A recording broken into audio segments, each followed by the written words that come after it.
Welcome to This Explainer. Today, we're tackling one of the most intensely complex, deeply intertwined, and honestly, just fascinating geopolitical puzzles on the planet, the relationship between India and Nepal.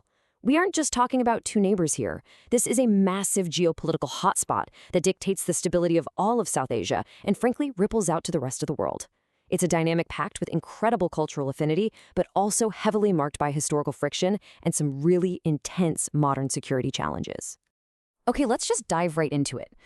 To really wrap our heads around the baseline of this relationship, listen to this striking quote from our source material.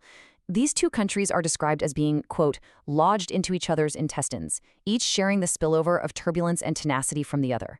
Wow. I mean, that is a visceral, incredibly intense, but totally accurate way to show just how unbreakable and sensitive this connection actually is. Literally, if one country experiences a tremor, the other feels the earthquake. So, how do we unpack all this? Here is our roadmap for today's explainer. We're going to start with their deep roots and shared ties, then explore the origins of this geopolitical paranoia, trace the four phases of political uprising in Nepal, examine the modern open border dilemma, and finally, chart out some actionable steps for a secure future. Let's kick things off with Section 1, Deep Roots and Shared Ties, the foundations of an unbreakable bond. To really understand why these nations are so inextricably linked, we need to look at what I like to call the rule of three: history, geography, and language. Historically, these ties go all the way back to Hindi mythology, with Lord Rama of Ayodhya marrying Princess Sita of Janakpur in modern-day Nepal. By 300 AD, you've got the Likshavis of India establishing roots in ancient Nepal, and centuries later, the Shah kings of Nepal were actually Rajputs from Rajasthan. Geographically, India's incredibly fertile Indo-Gangetic heartland flows right into Nepal's Terai flatland. They are essentially one giant sub-Himalayan strategic entity. And linguistically, well, Nepal's dominant languages like Nepali, Maithili, and Bhojpur are deeply rooted in Indian languages like Sanskrit and Hindi. There's a shared heritage at literally every single level. Think about this. Lord Buddha was born a prince in the Lumbini area of Nepal, but famously gained enlightenment over in India. It's all incredibly connected. And demographically, this cultural affinity is just undeniable. Based on the 2011 census, Nepal is a predominantly Hindu society, sitting right at 82%. This directly mirrors India's own demographic majority. But it doesn't stop there. Both nations also share Buddhism and Islam as their major minority religions. So this isn't just an arbitrary line drawn on a map, it's a shared cultural continuum. Moving right along to Section 2, the origins of paranoia. This is where we see the Cold War creep into South Asia. Now, despite those ancient, deeply rooted ties, modern diplomacy between these two has, well, it's stumbled quite a bit. The source actually points out a, quote, congenital flaw in India's Nepal policy, a really strong sense of inherent insecurity that borders on paranoia. And this didn't just appear out of thin air. It was driven by two massive global shifts. First, you had the communist victory in China and their military assertion in Tibet, which was happening right on the doorstep. Second, the unfolding of the broader Cold War, which slowly crept into the South Asian region, causing India a whole lot of discomfort. That brings us to Section 3, Four Phases of Uprising, covering decades of diplomatic breakdowns from 1950 to 2006. Just watch how this tension builds over roughly half a century. Nepal went through four major transformational political uprisings. First, the anti-Rana Revolution from 1950 to 51, then the King's Coup in 1960. Later, you have the Jan Andolan I movement from 1988 to 90, and finally, Jan Andolan II against the monarchy in 2005 and 2006. And here's the kicker. During every single one of these phases, India got actively involved. If we impartially break these interventions down, a pretty clear pattern emerges. India often played a decisive role backing those opposing the Nepali state, mainly because they were trying to establish a stable political order. But the consequences completely backfired. When India supported armed struggles against the monarchy early on, King Mahendra simply played the China card. Years later, when India supported mainstreaming the Maoists, they kind of panicked at their electoral success, fearing they'd align with China. So India ended up pitting itself against them. The ultimate result?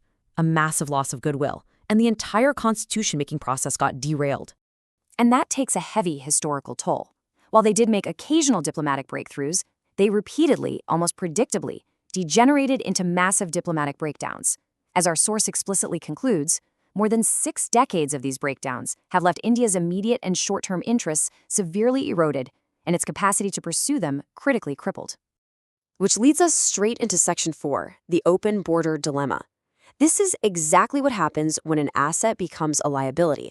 So the modern manifestation of this intimate paradox is their informal open border regime. Now, as an asset, it's absolutely incredible. It sustains the livelihoods and those deep cultural linkages for millions of everyday people. But as a liability, because this border is totally open, it's actively being weaponized by extra-regional countries and hostile groups who want to destabilize the region. It's a massive double-edged sword. The specific trans-border crimes facilitated by this porous border are, frankly, staggering. We are talking about major terrorist outfits using it for logistical support and terror finance. We're seeing the free flow of small arms, narcotics, fake currency, and massive gold smuggling operations. And most tragically, it enables the abduction of children and the trafficking of girls and women. Make no mistake, this is a severe, multifaceted security crisis. Let's ground this in some hard facts from the source. High-profile arrests have been made right in these border regions.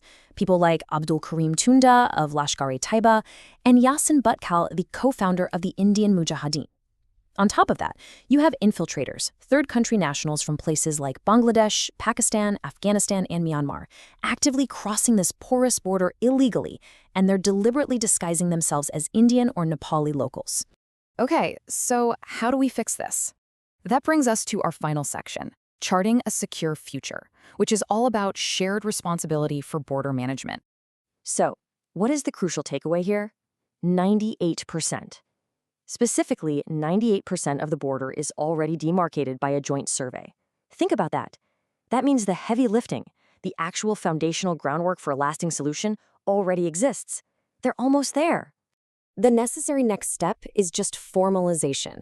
Both countries need to resolve their few remaining disputes, like the Kalapani dispute, by officially signing off on that joint survey report. Securing those signatures is literally the single most important mechanism to prevent future territorial encroachment allegations and to just ease tensions overall. Moving forward, the source outlines 4 really practical shared steps. First, sign that survey report. Second, create and deploy more integrated checkposts, or ICPs, to seamlessly facilitate legitimate trade. Third, implement reliable identity verification to stop the infiltration of criminals. And fourth, hold regular joint management meetings. Now, it is worth noting that while India has taken measures, like deploying additional personnel, Nepal must match these capacity-building responses. The whole thing relies entirely on mutual coordination. We've seen the rich history, the political turbulence, and the massive security challenges of this open border. The groundwork for a solution is 98% complete, but those final steps require immense diplomatic trust. Which leaves us with one crucial, provocative question to ponder. Can 2 intricately, deeply, intimately connected neighbors successfully secure their modern borders without ultimately closing their doors to each other? Thanks for joining me for this explainer.